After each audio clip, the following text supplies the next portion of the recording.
Assalamualaikum. Fluid flow equation of continuity and Bernoulli's equation से आज हम 20 एमसीक्यूज डिस्कस करेंगे। एमसीक्यूज नंबर 1 हमारे पास कुछ ऐसे तरह है कि the speed above which fluid flow as turbulent as. Option A है critical speed, option B average speed, option C instantaneous speed, option D हमारे पास है यूनिफॉर्म स्पीड। तो याद रखिए, फ्लूइड फ्लो या टर्बुलेंट होगी या हमारे पास लेमिनर होगी, ये डिसाइड करती है इसकी स्पीड। अगर फ्लूइड फ्लो की स्पीड बहुत ज़्यादा हो तो जो फ्लो है वो हमारे पास टर्बुलेंट होगी। अगर फ्लूइड फ्लो की स्पीड कम हो तो हमारे पास वो होती है लेमिनर फ्लो। तो ज़्यादा और कम के बीच एक सर्टन वैल्यू होनी चाहिए जिसके ऊपर हमारे पास टर्बुलेंट फ्लो और नीचे हमारे पास जो है लेमिनर फ्लो हो।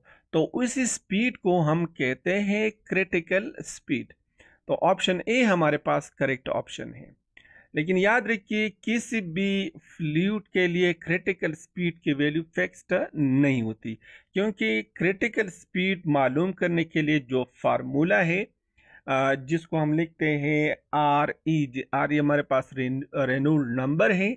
न्यू हमारे पास जो है coefficient of viscosity divided by rho and to we rho density. R हमारे पास जो है जिस चीज में फ्लो कर रही है उसकी डायमीटर है, हमारे पास है रेडियस है।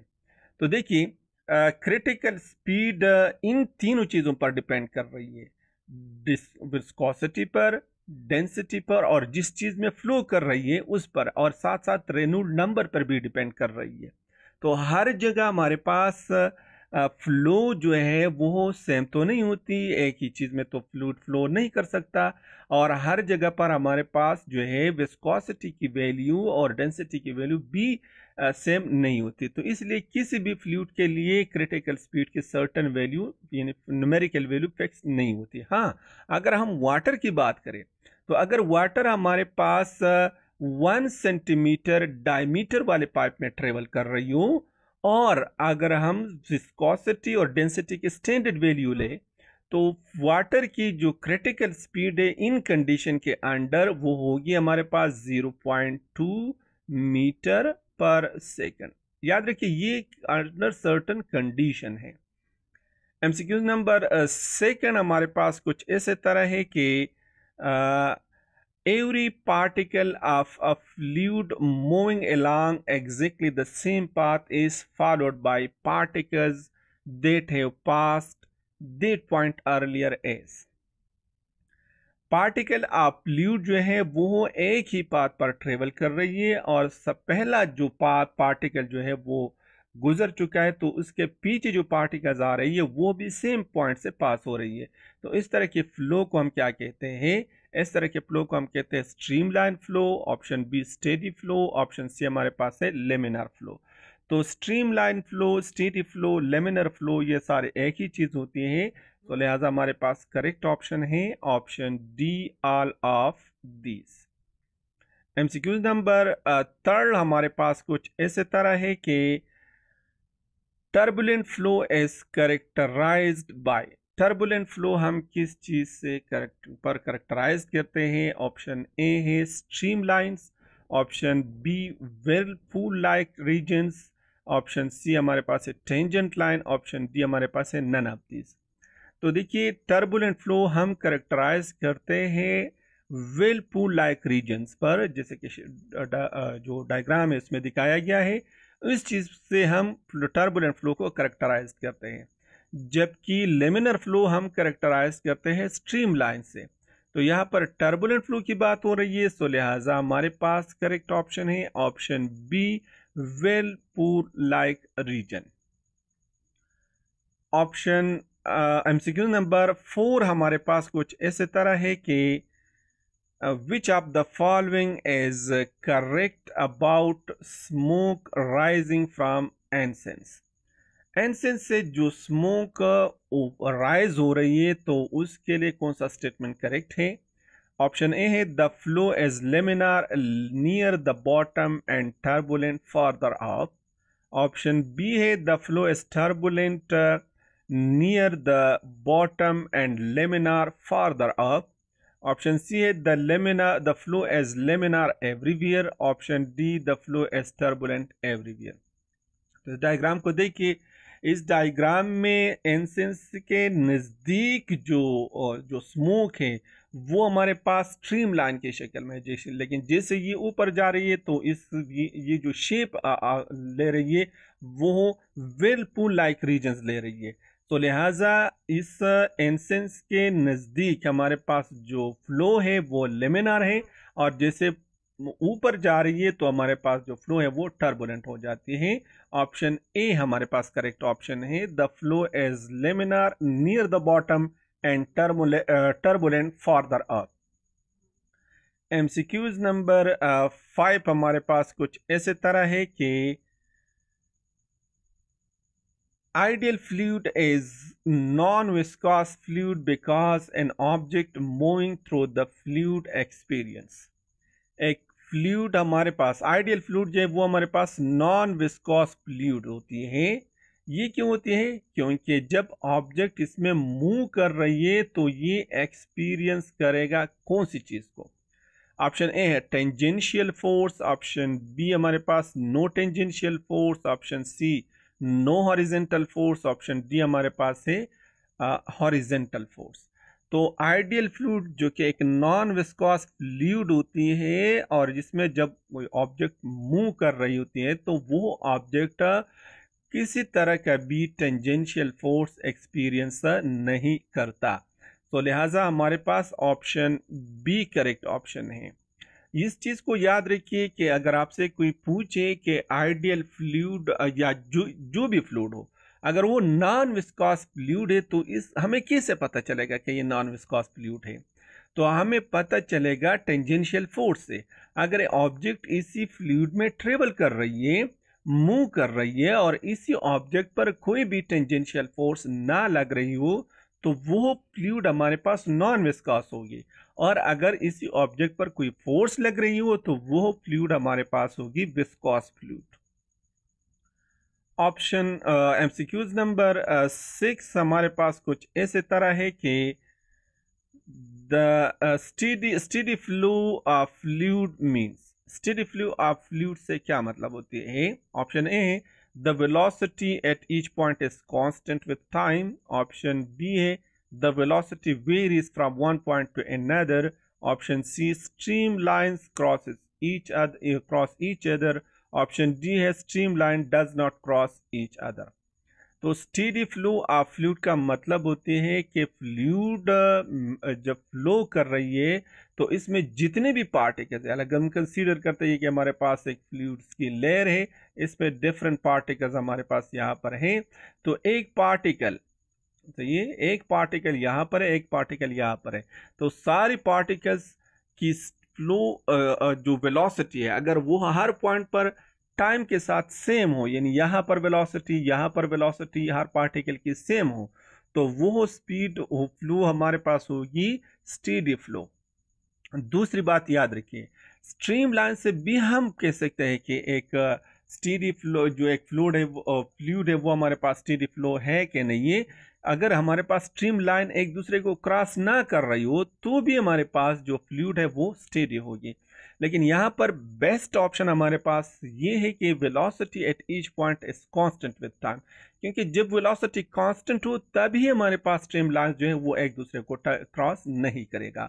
तो ऑप्शन ए हमारे पास करेक्ट ऑप्शन होगा, that is the velocity at each point is constant with time.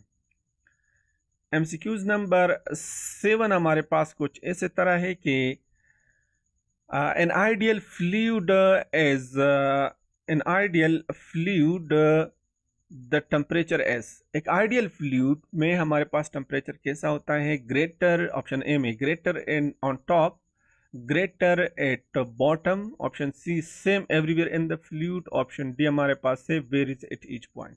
तो देखिए आइडियल फ्लूइड के लिए हमारे पास 4 कंडीशंस होती हैं कि अगर एक फ्लूइड हमारे पास आइडियल होगी, जिसमें option A first number condition हमारे पास इस तरह होती है कि नॉन विस्कॉस होगी, ऑप्शन सेकंड कंडीशन हमारे पास इस तरह होगी कि फ्लो जो है वो लेमिनार होगी।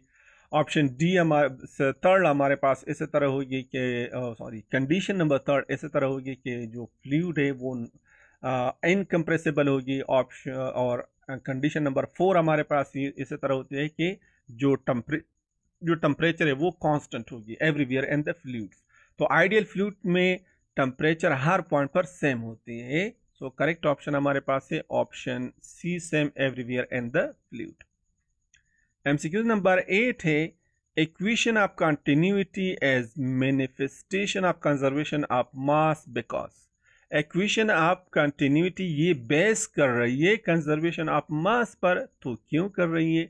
ऑप्शन ए है there is source of fluid inside a pipe. Option B है there is sink of fluid inside the pipe. Option C there is no source और sink inside the pipe. Option D हमारे पास है none of these.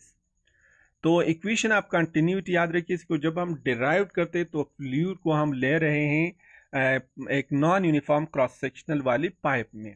तो जब हम equation of continuity derive करते हैं तो ये बेस कर रही है कंजर्वेशन ऑफ मास पर।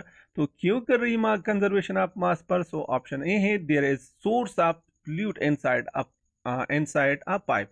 यानी अगर एक पाइप में हमारे पास फ्लूइड फ्लो कर रही हो तो जितनी फ्लूइड हम एंटर कर रही है तो इस पाइप के अंदर हमारे पास कोई सोर्स ऑफ फ्लूइड है जो इस फ्लूइड फ्लो के साथ मजीद फ्लूइड को ऐड कर रही है। ऑप्शन बी है there is sink of fluid inside the pipe. और या ऐसे तरह केस है कि अगर हमारे पास जो फ्लूइड है उसमें से जितनी फ्लूइड एंटर हो रही है तो कुछ फ्लूइड यहाँ पर जो है सिंक हो जाती है और जो जो फ्लूइड बाहर निकलती है उसकी वैल्यू कम होगी और जो फ्लूइड एंटर होगी उसकी वैल्यू ज्यादा होगी। ऑप्शन सी हमारे पास there is no source of sink inside the pipe, यानी हमारे पास जितनी फ्लूइड एंटर हो रही है उतनी ही फ्लूइड हमारे पास एग्जिट हो रही है, यानी there is no source of sink inside the pipe. तो मास तब कंजर्व होगी जब हमारे पास जितनी मास हम इंटर कर रहे हैं उतनी ही मास हमारे पास आउटवर्ड आ रही है, तो तब हमारे पास मास कंजर्व होगी। और ये तब होगी जब हमारे पास इसी पाइप के अंदर ना कोई सोर्स ऑफ फ्लूइड हो ना सिंक ऑफ फ्लूइड हो। सो और लिहाजा ऑप्शन सी हमारे पास करेक्ट ऑप्शन है, देयर इज नो सोर्स और sink inside the pipe. MCQs number 9 हमारे पास कुछ ऐसे तरह है कि to derive equation of continuity we consider the flow of fluid and pipe because। जब हम इक्वेशन ऑफ कंटिन्यूटी को डिराइव करते तो हम फ्लूइड को ले रहे हैं पाइप में, जो फ्लो हो रही है फ्लूइड वो पाइप में ले रही है। क्यों ले रही है? बिकॉज ऑप्शन ए है fluid easily flow in pipe, fluid जो है पाइप में इजीली ट्रेवल के फ्लो कर रही है। Option B fluid in pipe is laminar. Option C है fluid flow and pipe is turbulent flow. Option D हमारे पास है ऑल ऑफ दिस। जैसे मैंने ऊपर जिक्र किया कि फ्लूइड जो पाइप जो इक्वेशन ऑफ कंटिन्यूटी है जब हम इसको डिराइव करते हैं तो उसके लिए हम जो फ्लूइड फ्लो है वो पाइप में ले रहे हैं। तो इसलिए ले रही है क्योंकि इक्वेशन ऑफ कंटिन्यूटी जब हम डिराइव करते हैं जो फ्लूइड ले रहे हैं वो हमारे पास आइडियल फ्लूइड होगी, और आइडियल फ्लूइड के फ्लो के लिए जरूरी है कि वो उसकी फ्लो जो है वो लेमिनार होगी। So fluid flow in pipe that is laminar. इसलिए हम जब हम इक्वेशन ऑफ कंटिन्यूटी को डिराइव करते हैं तो इसलिए हम जो फ्लूइड है उसको पाइप में ले रहे हैं। सो लिहाजा ऑप्शन बी हमारे पास करेक्ट ऑप्शन है, fluid flow in pipe is laminar. MCQ number 10 है from continuity equation we conclude. Continuity equation से हम किस चीज जो कंक्लूड करते हैं वो क्या है? ऑप्शन ए है speed of fluid is inversely proportional to cross section area. Option B है speed of fluid is directly proportional to cross sectional area. Option C है there is no relation between speed of fluid and cross sectional area. Option D हमारे पास है none of this. तो देखिए continuity equation हमारे पास इसी तरह है कि A V is equal to constant. A हमारे पास है cross section area of the pipe, यानी जिसमें जो फ्लूइड फ्लो कर रही है। वी हमारे पास है वेलोसिटी या स्पीड ऑफ फ्लूइड। तो इन दोनों का प्रोडक्ट हमारे पास कांस्टेंट होती है। तो इससे जब हम डिराइव करते हैं, रिलेशन को फाइंड करते हैं, तो ये रिलेशन हमारे पास इसी तरह होगी। इस ए को दोनों साइड पर डिवाइड करते हैं तो ये हमारे पास बन जाएगा a is proportional to v is proportional to 1 divided by a, यानी स्पीड ऑफ फ्लूइड और जो एरिया ऑफ क्रॉस सेक्शन है इनके बीच हमारे पास इनवर्स रिलेशन है। सो लिहाजा करेक्ट ऑप्शन हमारे पास है option A, speed of fluid is inversely proportional to cross section area and V conclude this from continuity equation. MCQs number 11 हमारे पास कुछ इसी तरह है कि in continuity equation A we is equal to constant. A हमारे पास area है, क्रॉस सेक्शन एरिया है, वी हमारे पास है फ्लूइड स्पीड या fluid velocity, this is constant, ये कांस्टेंट होती है। यहाँ पर जो कांस्टेंट है कहते हैं द कांस्टेंट इज, ये कांस्टेंट कौन से क्या होती है? Option A volume flow rate होती है जो कांस्टेंट है, ऑप्शन बी हमारे पास एरिया ऑफ द फ्लूइड, यही कांस्टेंट होती है, ऑप्शन सी हमारे पास कांस्टेंट ऑफ प्रोपोर्शनलिटी, या इस चीज़ को हम कांस्टेंट ऑफ प्रोपोर्शनलिटी कहते हैं, ऑप्शन डी हमारे पास है नॉन ऑफ दीज। तो देखिए A we is equal to constant, जो कांस्टेंट होती है ये कांस्टेंट हमारे पास होती है वॉल्यूम फ्लो रेट, लिहाजा करेक्ट ऑप्शन हमारे पास है option A volume flow rate. MCQ number 12 हमारे पास कुछ ऐसे तरह है कि when water falls from a tap at speed increases under the action of gravity as it comes down to keep the equation of continuity valid. Option A है हमारे पास the speed increase the cross sectional area decrease, option B है the speed increases the cross section area also increases, option C equation of continuity does not hold and falls of water from tap, option D हमारे पास से all of these. तो देख कहते हैं कि water एक टेप से, एक नल से वाटर जो है वो गिर रही है और इसकी स्पीड ग्रेविटी की, एक्शन ऑफ ग्रेविटी की वजह से बढ़ रही है। So as it come down to keep the equation of continue, अब यहां पर इक्वेशन ऑफ कंटिन्यू को हमने वैलिड करना है तो क्या होगा, speed increases the cross section area decreases. तो देखिए कंटिन्यूटी इक्वेशन में हमारे पास area of cross section and velocity of fluid के बीच जो है इनवर्स रिलेशन होती है। अगर एरिया ऑफ क्रॉस सेक्शन हमारे पास बढ़ रही है तो वेलोसिटी ऑफ फ्लूइड हमारे पास घट रही होती है, अगर वेलोसिटी ऑफ फ्लूइड हमारे पास बढ़ रही है तो क्रॉस सेक्शन एरिया हमारे पास कम होना चाहिए। सो द ऑप्शन ए हमारे पास कुछ ऐसे तरह है कि the speed increases the cross section area decreases, इन दोनों इनवर्स रिलेशन, ऑप्शन ए हमारे पास इनवर्स रिलेशन शो कर रही है। सो लिहाजा करेक्ट ऑप्शन हमारे पास ऑप्शन ए है the speed increase the cross section area decrease. MCQs number 13 हमारे पास कुछ इसी तरह है कि which of the following equation is dimensionally correct, कौन सा इक्वेशन हमारे पास डायमेंशनली करेक्ट है? Option A we is equal to the rate of delta V हमारे पास वॉल्यूम है, volume divided by the time, option B है the area multiplied by velocity is equal to the product of volume and time, option C है the area multiplied by time is equal to volume multiplied by the velocity, option D है area divided by velocity is equal to the del v divided by del t।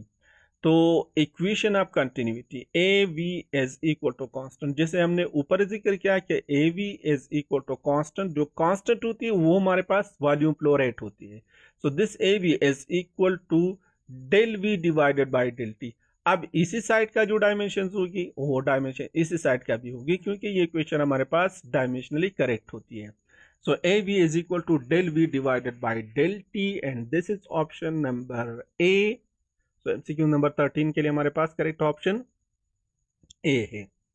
MCQ number 14 है के लिए हमारे पास statement कुछ इसी तरह है कि Bernoulli's equation based on, Bernoulli's equation कौन सी चीज पर बेस कर रही है? Law of conservation of mass पर, option B law of conservation of energy, option C Bernoulli's equation does not based on law of conservation, option D है बोथ ए एंड बी।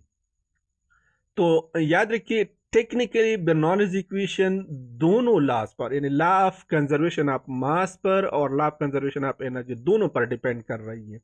क्योंकि जब हम बर्नौलीज इक्वेशन को state करते हैं, इसको जब डिराइव करते हैं, तो हम कंटिन्यूटी इक्वेशन को यूज करते हैं।